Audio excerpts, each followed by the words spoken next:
Hi, I'm Ric Ross, and I've collected Frank Sinatra material for over 60 years. My Sinatra Archive is the largest collection of Sinatra materials relating to his career outside of perhaps what the family might own. This collection demonstrates and illustrates what Sinatra was all about. The collection contains every commercial recording released in the United States and many released throughout the world, sheet music issued in this country and different parts of the world. I have photographs covering Sinatra's career from 1935 all the way through the many years that he appeared, motion pictures, televisions, radio shows, movie posters, programs from special events, personal appearances in the tens of thousands that are included in the collection. I have a detailed calendar that I put together beginning in September of 1935 and going through the mid-'80s of everything he did as a professional entertainer. It donates what he was doing at a given point in time, whether it was a radio show or a recording session or a TV show or a movie that he was appearing in. And then I've got what he sang on the radio shows.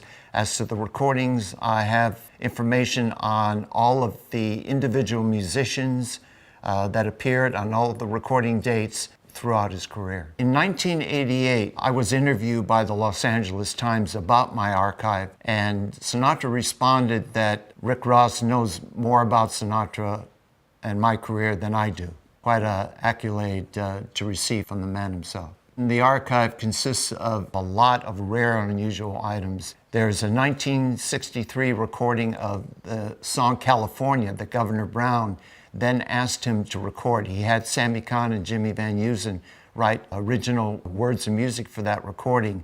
And during the process of putting together the album, The Concert Sinatra, Frank recorded California, and it was limited pressed and sent out to just friends. And then later in '66, when Governor Brown ran for re-election, it was sent out as a campaign song for Governor Brown. And having a copy of that is very rare and unusual. Here in this country, 78 RPM records were pretty much on their way out in the late 50s when stereo took hold. There was the LP and the 45s. And yet in Brazil, in the early 60s, they released a 78 of Frank Sinatra singing Everybody's Twistin', which is part of my collection and is very unusual.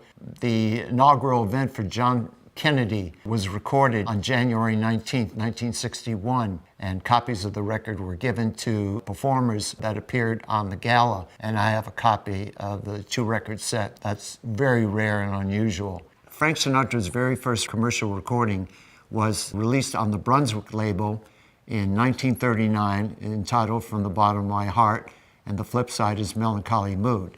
I had looked for that record for approximately 10 years, and I was driving down the street in Los Angeles, and I saw a sign in the window, 78's 10 for $1. And there was the mint recording of the very first Frank Sinatra recording that I paid a nickel for. People find that very hard to believe, considering how difficult that is to find, especially since it was only released on 78. I have copies of his appearance as an artist on his 21st birthday at a Garfield fire station on December 12, 1936, where he sang as part of the boys' choir at a minstrel show as a fundraiser for his dad's fire station. There's a comic book that came out in July of 1944 with the life story of Frank Sinatra. During the mid to late 50s, Sinatra was named most popular jazz vocalist by the Playboy magazine. And there were memorabilia items sent to Sinatra in recognition of that fact, and they're one-of-a-kind pieces. Some of the personal things that he gave away, like handkerchiefs, he would give away to ladies at his personal appearances when they would bring him flowers. Included in the collection are a number of items of apparel, tour jackets that were given to his crew, and those are special and one-of-a-kind items. It just goes on and on and on. It's very emotional because some items took me a great deal of time to accumulate. I've collected this vast amount of material relating to Frank Sinatra's career for over 60 years. And I'd like to find an institution or an individual that would preserve and protect and perpetuate the collection from now on for the history of popular music and the importance of Sinatra's impact on it. It's the essence of the career of a 20th century icon, and I hope that it's preserved and protected for future generations.